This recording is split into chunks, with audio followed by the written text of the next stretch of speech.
নমস্কার সবাইকে, welcome to my blog. আজকে একটা নতুন দিনের শুরু। তো দিনের শুরুতেই বসিয়ে দিয়েছি একটু চা।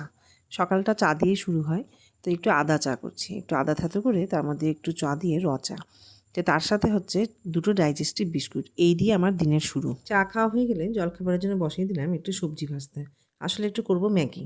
ম্যাগি যেভাবে করে ম্যাগি মশলা দিয়ে সেভাবে করছি না, আমি করছি একটু সবজি দিয়ে। তাহলে কী হয়, একটু সবজিটাও খাওয়া হয়। আর ওই যে সবাই বলে না যে ম্যাগি মশলাটা নাকি খাওয়া খারাপ, তাহলে সেই ক্ষেত্রে ম্যাগি মশলাটাও আর খেতে হয় না।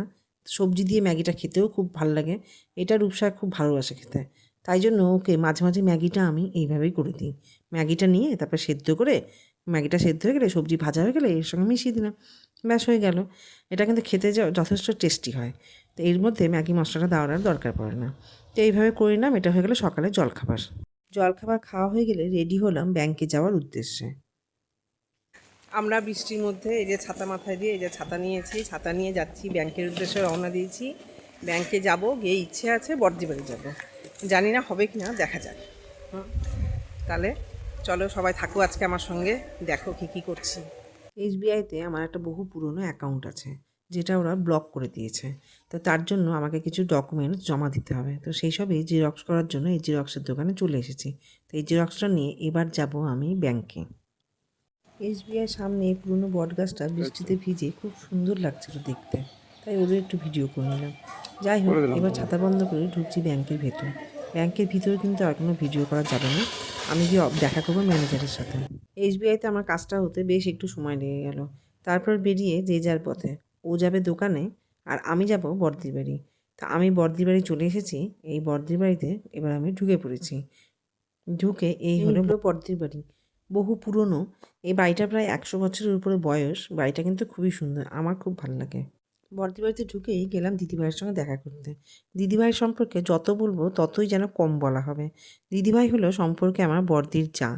বর্দি দিদির যা হলে হবে কি, উনিও কিন্তু আমার কাছে দিদির থেকে কোনো অংশে কম নয়। ছোটোবেলা থেকেই আমার পড়াশোনার দেখাশোনাটা উনি যথেষ্ট ভালো মতো করেছেন। আমাকে পড়িয়েছেন এবং বাবাকে বুঝিয়ে টিচার দেওয়া সমস্ত কিছুই উনি করেছেন। তো শুনলাম যে উনি নাকি পড়ে গিয়ে পায়ে খুব ব্যথা পেয়েছেন। তাই কি আর থাকা যায়, তাই দৌড়িয়ে গেলাম ওনার সঙ্গে দেখা করতে। বর্দি বাড়ি আসার উদ্দেশ্যটাই আমার তাই ছিল। তো গিয়ে দেখলাম পাটা ফুলে গেছে, পায়ে যথেষ্ট যন্ত্রণা পেয়েছেন এবং উনি পুজোর কাজ করছেন। তো যাই হোক, ওনাখানে দাঁড়িয়ে ওনার সঙ্গে একটু কথা বললাম। কথা বলে উপরে গেলাম বর্দিদের সঙ্গে দেখা করতে। উপরে উঠতে গিয়ে উঠোনটা দেখে থমকে দাঁড়িয়ে গেলাম। বৃষ্টিতে ভিজে কি সুন্দর লাগছে উঠোনটা দেখতে। আজ উঠোনটা অবহেলিত, পরিত্যক্ত, কিন্তু একসময় মজুমদার বাড়ির বহু কাজে লেগেছে এই উঠোনটি। এমনকি আমার বড়দির বউ ভাত খাওয়ানোও হয়েছিল এই উঠোনে। তাই উঠোনটা দেখে সেই সব আজ মনে পড়ে গেল। যাই হোক, ডান হাতে উঠোনটাকে রেখে উঠে গেলাম সিঁড়ি দিয়ে। উঠে ছাদ পেরিয়ে বড়দির ঘর। আমার জামাইবাবু আবার ফুল গাছের খুব শখ, তাই এত গাছ। একসময় উনি পুষ্পপ্রদর্শনীতে প্রচুর প্রাইজও পেয়েছেন, কিন্তু এখন ওই সব ছেড়ে দিয়েছেন, কিন্তু বাড়িতে টুকটাক গাছ একটু লাগান। হ্যাঁ, তো তাই জন্য এত গাছ। ঢুকে পড়লাম বর্দির ঘরে। বর্দি আর কলদার সঙ্গে আড্ডা মারতে শুরু করলাম। আড্ডা মেরে তারপরে বেলা করে বাড়ি ফিরলাম। বর্দি বাড়ি থেকে বেরিয়েই আবার সেই বৃষ্টি। অগত্যা ছাতা মাথায় নিয়েই বাড়ি ফিরতে হলো। বাড়ি ফিরতে ফিরতে কিন্তু বেশ বেলা হয়ে গিয়েছিল। সন্ধেবেলায় গোপালের সেবা দেওয়ার পর গোপালকে শয়ন দিয়ে দিলাম। তারপরে রূপসা বলল, মা চলো না একটু চপ ঘুগনি খেয়ে আসি। তো বললাম চল। এই চপ ঘুগনি কিন্তু মালদার একটা জনপ্রিয় স্ট্রিট ফুড। এটা কিন্তু আমরা মালদায় আসলে খেয়েই থাকি। মালদায় আসবো আর চপ ঘুগনি খাবো না, তা তো সত্যিই হয় না। তাই জন্য রূপসা যেই বললো সঙ্গে সঙ্গে আমিও কিন্তু লুফে নিলাম, বললাম চল। তো এই যে চলে এসেছি চপ ঘুগনির দোকানে, এখানে কিন্তু অনেক রকমের চপ বিক্রি করে, যেমন ডিমের চপ, মাছের ডিমের চপ, চিংড়ির চপ, চিকেন চপ। তো রূপসা আর রূপসার বাবা নিল ডিমের চপ আর তার সাথে ঘুগনি, আর আমি নিলাম ভেজ চপ আর তার সাথে ঘুগনি। তো এই চপ ঘুগনি এখানেতে এতটাই জনপ্রিয়, ছোটোবেলা থেকে আমরা খেয়ে এসেছি। আমি যখন বহরমপুরে এসে প্রথম বলেছিলাম, তখন এখানকার লোক না খুব হেসেছিল, জানেন তো। আমি না ভাবতেই পারিনি যে এরা জানেই না যে চপ ঘুগনি খাওয়া হয়। আর ওরাও না আমার কথা শুনে খুব হেসেছিল, চপের সাথে আবার ঘুগনি খায় না কি বলে। তো যাই হোক, আমি জানি না আর কোথায় কোথায় খাওয়া হয়, কিন্তু মালদাতে কিন্তু অনেক জায়গাতেই এটা পাওয়া যায়।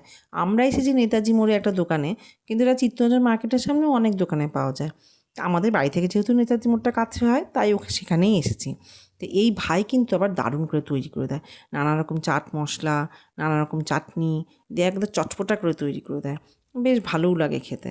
তা আমরা সাধারণত এই দোকানটাতেই চলে আসি, বাড়ি থেকে কাছেও হয়, বেশ গল্প করতে করতে চলে আসি, খেয়ে দিয়ে আবার বেশ হেঁটে হেঁটে গল্প করতে করতে বেশ চলে যাই, বেশ ভালোই লাগে। সন্ধেটা বেশ ভালো মতোই কাটে। তো তো তিনজনে মিলে এই চপ ঘুগনি খেতে বসে পড়লাম। তো এই ভাইও বেশ সুন্দর করে বানিয়ে দিচ্ছে, দেখতেই পাচ্ছেন আপনারা, দারুণ করে বানিয়ে দিচ্ছে। হ্যাঁ, তো এই চপ ঘুগনি আপনাদের যদি ভালো লেগে থাকে তাহলে অবশ্যই আমাকে কমেন্টে জানাবেন যে আপনাদের ওখানে পাওয়া যায় নাকি এবং আপনারাও পছন্দ করেন নাকি। তো চপ ঘুগনিগুলো যেহেতু প্রচণ্ড গরম, তাই ভাইটি এভাবে পেপারে দিয়ে সার্ভ করছে। তো এই সবাইকে দিতে শুরু করলো এবং সবাই কিন্তু আমরা মজা করে খেতেও শুরু করলাম। এই একে একে দিচ্ছে একটা একটা করে তিনজনকে। রূপসাকে দিলাম, আমি নিলাম, ওর বাবাকে দিলাম, সবাই মিলে নিলাম এবং খেতেও শুরু করলাম। এই যে একটা একটা করে দিচ্ছে, দেখুন কি সুন্দর করে বানিয়েছে। আর এই যে রূপসা বসে পড়েছে, খুব গরম তো তাই ও আর হাতে ধরছে না, ও পাশে টেবিলে রেখে খাচ্ছে। আর ওর বাবা আর আমি হাতে নিয়েই খাচ্ছি। খাওয়া হয়ে গেলে যথারীতি ওর বাবা হাঁটা দিল দোকানের পথে, আর আমি আর রূপসা একটা ফ্রুটি আর একটা কোল্ড ড্রিঙ্কস কিনে নিয়ে বাড়ির পথে রওনা দিলাম। তো বাড়ির পথে রওনা দিয়ে আস্তে আস্তে আবার দেখলাম ইস্কনের মন্দিরে কীর্তন হচ্ছে, তাও শুনে নিলাম।